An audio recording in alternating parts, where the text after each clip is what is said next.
हमारा था जी, आज हमारे एसीएस और एमडीज, हमारे नए एसीएस आने के बाद पहली मीटिंग थी पूरे सब एमडीज की। तो एक तो सेरेमोनियल मीटिंग कहते हैं नए एसी ज्वाइन करने के बाद, एसीएस के बाद। और दूसरा, आज अपने कोई किसी कंपनी की प्रेजेंटेशन थी, कुछ सॉफ्टवेयर डेवलप कर रहे हैं, उससे जो चोरी वोरी का मामला वो चेक हो जाए, एक ही जगह बैठी सब मॉनिटर हो जाए, उसके करके एक प्रेजेंटेशन थी। तो क्योंकि सभी कंसर्न एमडी जो थे वो थे, हमारे एसीएस में था। और बाकी पहले एक सीएम साहब के यहाँ आज हमारी मीटिंग थी जिसमें खाली न्यू रिन्यूएबल एनर्जी का मामला था। उसमें सीएम साहब थे और उस मीटिंग में मैं भी था, हमारे एसीएस और एमडी थे। अभी कुछ ऑनलाइन लाइव था, एक नू हिसार में, एक नू में कईयों को जो ट्यूबवेल कनेक्शन है ना जी, सोलर वाले जो 10 HP तक के हैं, उस पर लाइव पे उन लोगों को कनेक्शन जुड़े हुए थे पूरे डिस्ट्रिक्ट से, उनके करे थे। एक अच्छा प्रोग्राम था जिसमें हमें एक तो इससे जो आजकल ग्लोबलाइजेशन का बहुत बड़ा चल रहा, अभी कोपा में हुआ, वर्ल्ड का इंटरनेशनल मामला बन गया, तो उस पर ज़रा हमारे लोगों को इस बात पे थर्स्ट अपॉन कर रहे थे कि थोड़ा सा पोल्यूशन को अवॉइड करने के लिए जहाँ डीजल कम यूज़ हो, थर्मल्स कम चलें और अल्टीमेटली सोलर पे शिफ्ट करें। तो लोगों को एक मोटिवेशन का मामला था। उस पर इस वक्त हम पूरे देश में, हमें 15 मेगावाट का टारगेट मिला था, हम पूरे देश में 1 नंबर पे हैं। अभी हमें नए 22,000 कनेक्शन और मिले हैं, 15,000 ऑलरेडी कंप्लीट कर लिए जो अब हम कर रहे हैं। हमने एक दिन के लिए हमारा पोर्टल खोला, 28,000 कनेक्शन के लिए लोगों की नई एप्लीकेशन आ गई और लाइन लगी हुई थी, नहीं ले सके थे इतने। तो लोगों ने बड़ा अच्छा उत्साह है न्यू रिन्यूएबल एनर्जी के लिए। जो सोलर के पंप हैं 5 हाउस पावर से लेके 7.5 और 10 के, इसमें 30% तो गवर्नमेंट ऑफ इंडिया से हमें सब्सिडी मिलती है, 45% स्टेट देती है। तो हमारा 75% सब्सिडी फार्मर्स के हेड पे खाली 25% आता है। तो लोगों में बड़ा प्रोत्साहन है इसके लिए, लोग बड़े तेजी से इसकी ओर आ रहे हैं।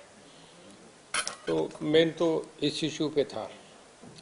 बाकी आप पूछें कोई विशेष बात हो तो खुले बातें करें। पीएम कुसुम योजना के तहत जो आज ये कार्यक्रम हुआ है, जिसमें मुख्यमंत्री जी ने लाइव जुड़कर, ये क्या प्रधानमंत्री जी का कुसुम योजना पे है, उस पे पूरे देश में लोगों ने बहुत इसे पसंद करा है और फार्मर्स को थोड़ा सा उन्हें सस्ता और ठीक मिले इस करके इसको चलाया गया है, जिसमें 75% सब्सिडी है। तो मतलब आप ये समझे कि लाइन लगती है इसको कनेक्शन लेने के लिए। अब गवर्नमेंट कितना दे सकती है, कर रही है, एक अच्छा है लोगों का मन बदलने के लिए कि उस पर डीजल पे या थर्मल पे उस एनर्जी से हट के लोगों को सस्ती मिले। और कुछ दिन के बाद जिनके लग गया ना जी अपना, उसके बाद उन्हें बिजली बचत होती है दिन में, क्योंकि हमारे हिंदुस्तान में ऐसा कि पूरे दिन जो सन की हमें लाइट मिलती रहती है, ये कहीं और देशों में इतना नहीं है जितना हमारे यहाँ पाकिस्तान में इन कंट्रीज में है।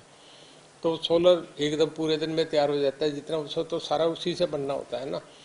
तो लोगों को अपने घर में जो लगाया होगा कुछ दिन बाद फ्री हो जाता है, फ्री बिजली है। जो इतने इतने बड़े बिल आ रहे हैं उससे एक बचत होती है। 15,000 तो ऑलरेडी हमने लगा दिए, मेरे ख्याल में 15 नहीं 18 के करीब लग गए। बाकी अगले जो है कोई 19,000 वो भी लगने जा रहे हैं जी।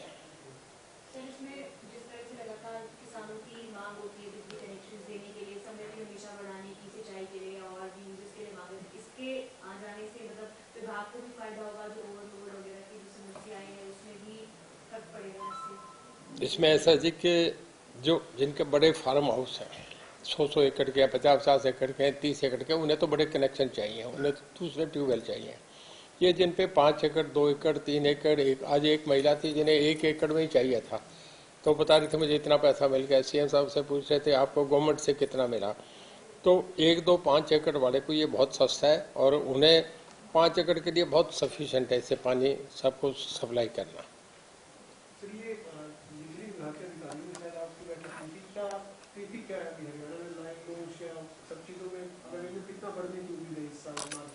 थोड़ा सा हटा लें। कितना बढ़ने की उम्मीद है सर इस बार बिजली विभाग का? देखिए हमारा मार्च टू मार्च होता है, तो एग्जैक्ट फिगर तो हम मार्च में देंगे।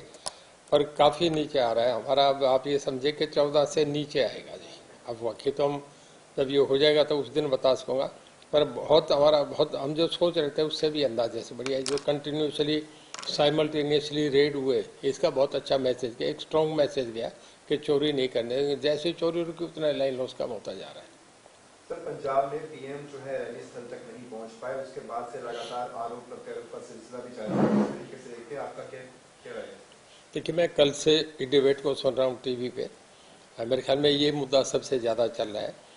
देश का prime minister, elected prime minister इतने बड़े देश का, और जब कॉन्स्टिट्यूशन को हम देखते हैं तो उसमें पहली चीज़ ये आती है कि फ्रीडम ऑफ स्पीच, और फिर उसमें राइट टू लिव। आदमी को सिक्योरिटी और जीवन की सुरक्षा सबसे महत्वपूर्ण है। अगर देश के प्रधानमंत्री के लिए ऐसी स्थिति बनती है तो ये बहुत अनफॉर्चुनेट है। मतलब जिससे कहें उतना ये बहुत आप समझें कि बहुत गंभीरता का विषय है। अगर ऐसे होगा तो कल को इसमें पंजाब की अपनी बदनामी भी है। कल को कोई भी आदमी आएगा कि यार पंजाब में तो प्राइम मिनिस्टर भी वहाँ भी सेफ नहीं है, उन्हें भी ये हो गया। तो मैं समझता हूँ कि सरकार की बहुत बदनामी है। मौजूदा जो गवर्नमेंट है उसके लिए ये एक बहुत चैलेंज है, उसे अपनी स्टेट को कैसे संभाल पाएंगे। आप प्राइम मिनिस्टर आए और उसके लिए भी अगर आप सिक्योरिटी कॉरिडोर नहीं दे सकें तो बहुत अनफॉर्चुनेट है। तो जिस तरीके से विपक्ष कह रहा है कि सेंट्रल एजेंसी और स्टेट एजेंसी का ये मामला था, इस पे सारा जो भार है वो स्टेट एजेंसी पे थोपा जा रहा है, हालांकि सेंट्रल एजेंसी भी बराबर की ही जिम्मेवार है। देखिए, अमेरिका का राष्ट्रपति आता है तो वहाँ की सिक्योरिटी थोड़ी आएगी। उनको एक पहला कवर तो उन्हें मिल सकता है कि उनके 50-40-100 आदमी उनके साथ रहे। बाकी तो हमारी ड्यूटी है सारी। एयरपोर्ट पे वो थोड़ी रखवाली करेंगे। जहाँ होटल में रुकेंगे या कहीं वो प्रेसिडेंट हाउस में रुकेंगे तो वहाँ तो हमारी सिक्योरिटीज होगी। अब 12 हमारे चीफ मिनिस्टर जाएंगे तो वहाँ तो 2-2 आदमी मिलते हैं, बाकी तो सब सिक्योरिटी उन्हीं का काम होता है। तो ये कवर तो पंजाब गवर्नमेंट ने देना था, वहाँ से कोई आर्मी थोड़ी आनी थी। प्राइम मिनिस्टर के रेगुलर प्रोग्राम होते हैं, हर स्टेट में जाते हैं प्राइम मिनिस्टर, प्रेसिडेंट जब भी चाहे किसी भी स्टेट में कहीं जाते हैं। तो मैं नहीं मानता इन बातों को। पॉलिटिकली बातें हैं जो कल मैं सुन रहा था, चीफ मिनिस्टर कह रहे थे कि हमें आते तो कुछ मिलता, हमें तो खुशी थी। वो तो पॉलिटिकली, अब चुनाव सामने इस तरीके की बातें करने की बातें, मैं समझता हूँ लोग इसका बहुत बुरा मानेंगे। आपको याद होगा कि एक बार इंदिरा गांधी का असैसिनेशन हुआ था और उसके बाद पूरे देश में एक तरफा हो गया था। राजीव गांधी को पहली बार 401 का मैंडेट मिला था। मेरा कहने का मतलब कि लोगों को प्राइम मिनिस्टर के लिए कोई इस तरीके की बात हो, चाहे वो कौन पार्टी में है, किस में है, पर वो तो हेड ऑफ द स्टेट है ना जी। कोई भी आदमी को अगर सेफ्टी नहीं मिले तो उसका, लोगों में बहुत चुना हुआ प्रतिनिधि है पूरे देश का, लोगों ने एक तरफा वोट दिया है जो आज तक कभी भी नहीं। मैं समझता हूँ कि 1984 के बाद किसी को भी इतना सिंगल मैंडेट एक ही पार्टी को, पहली बार यूपीए एनडीए बने आज तक 1984 के बाद, राजीव गांधी के बाद, ये आप 2014 में पहली बार किसी एक पार्टी को बहुमत मिला, फिर दोबारा मिला, तो सबसे पॉपुलर है। और अगर वर्ल्ड वाइड देखें हम, जो एक पीछे एक सर्वे आया था, किसी का ओपिनियन पोल था, 8 आदमियों में अगर सिलेक्ट करें तो आपके हमारे प्राइम मिनिस्टर सबसे पॉपुलर प्राइम मिनिस्टर में थे, जिन्हें सबसे ज़्यादा लोगों ने 1 नंबर पे दिया। तो मैं तो ये कहूँगा कि सरकार को तो डिसमिस होना चाहिए। आज मैं देख रहा था, ब्रेकिंग न्यूज़ में आ रही थी, प्राइम मिनिस्टर प्रेसिडेंट से भी मिल रहे हैं। क्या होगा नई डेवलपमेंट का तो मैं नहीं कह सकता, पर बहुत गंभीर स्थिति है। एक सर 24 घंटे कल की बारिश के बाद सर आपके खासकर आपके जिले में भी सिरसा में जिला हुआ, इसके अलावा हरियाणा के कई दूसरे जिलों में भी बारिश के से बिजली की व्यवस्था बुरी तरह से प्रभावित हुई है। देखिए, बारिश होना है सबसे बड़ा फायदेमंद की बात है। 5-7 उंगल इसमें बिजली भी छोटी हो जाती है। देखिए, बारिश होती है तो केबल्स में पानी जाता है, उसका फर्क पड़ता है, यानी सब जगह ही होगा। ये तो सिस्टम पे बारिश होने से आपका हमारा चलना भी बंद हो जाता है, आपका हमारा दूसरे काम भी, सारा ट्रैफिक भी जाम हो जाता है। आप नेचर जो फिनोमेना है उसको आप नहीं अंडरमाइन कर सकते। वो तो बारिश की वजह से हर चीज़ आपकी स्टैंड स्टिल हो जाती है। तो पावर में भी पानी जाता है, केबल में जाता है, कंडक्टर में चला जाता है, ट्रांसफार्मर्स में पानी चला जाता है, तो थोड़ा सा ब्रेक डाउन आता है जब तूफान आता है। पर सबका बारिश का ये फायदा हुआ है कि किसान को इसका बहुत बड़ा फायदा है, बहुत बड़ा। ये तो आप समझे कि उन्हें एक वरदान है जो बारिश हुई है। पूरे नॉर्दर्न इंडिया में बारिश है। हमारे कहीं अगर हुआ है तो वो बारिश के कारण हुआ है, वो 2-3 घंटे में रिस्टोर हो जाता है, कहीं घंटे में रिस्टोर हो जाता है।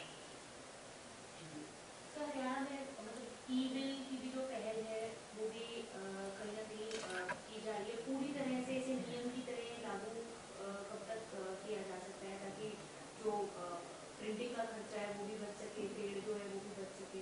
किस चीज से मैडम? सर ई बिल, इलेक्ट्रॉनिक बिल जो है। इलेक्ट्रॉनिक बिल का ऐसा है कि अभी जो नया आया है ये, इससे ये है कि एक तो ऑनलाइन है सारी चीज़ें, टोटल इसमें ट्रांसपेरेंसी है, आप कहीं से भी अपना चेक कर सकते हैं, बाहर भी जाए तो आप अपना ऑफ करके जा सकते हैं, आपका मीटर बंद रहेगा। तो सिस्टम को तो सभी पूरे वर्ल्ड वाइड लोगों ने बहुत अप्रिशिएट करा है। अभी हमारे भी जहाँ लगा है उसका अच्छा, मतलब उसका जो रिएक्शन आ रहे हैं बहुत अच्छे आ रहे हैं।